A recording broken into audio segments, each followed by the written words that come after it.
Vijapur road परिसरातील जैन समाजाचे बाहुबली मंदिर तसेच धानम्मा देवी मंदिरातील चोरीचा तपास अवघ्या 12 तासात उघडकीस आणत सोलापूर शहर गुन्हे शाखेच्या पथकाने 3 सराईत चोरट्यांना जेरबंद केले आहे। पोलिसांनी त्यांच्या ताब्यातून 8 पंचधातूच्या देवदेवतांच्या मूर्ती आणि रोकड असा एकूण 1,65,000 रुपयांचा मुद्देमाल जप्त केला।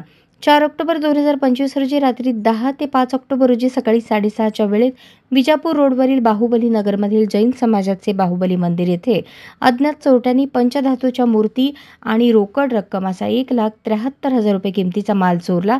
त्याच रात्री 11 ते 5 ऑक्टोबर सकाळी 6च्या दरम्यान रेवणसिद्धेश्वर मंदिरासमोरील धानम्मा देवी मंदिरातील दानपेटीतून 6,000 रुपये चोरीला गेले।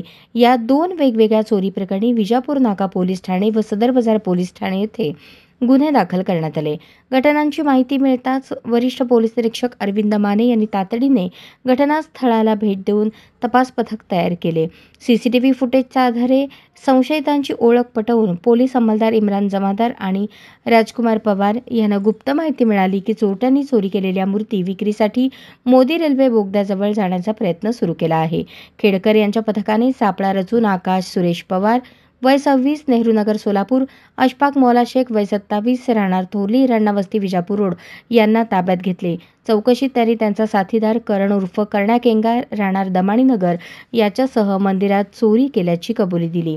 आरोपींकडून बाहुबली देव, पद्मावती देवी, आदिनाथ देव, पार्श्वनाथ देव, अनंतनाथ देव, शांतीनाथ देव आणि 24 तीर्थंकरांच्या पंचधातूच्या मूर्ती, 2,000 रुपये रोकड असा एकूण 1,65,000 रुपये किमतीचा ऐवज जप्त केला आहे। गुन्हे शाखेच्या या वेगवान आणि नेमक्या कारवाईमुळे धार्मिक स्थळांवरील चोऱ्यांवर आळा बसणार असून सोलापूर पोलिसांची कार्यक्षमता आणि संवेदनशीलता पुन्हा एकदा अधोरेखित झाली आहे। अशाच नवनवीन अपडेटसाठी जनता राज्य न्यूज चॅनलला सबस्क्राईब करा, लाईक करा आणि शेअर करायला विसरू नका।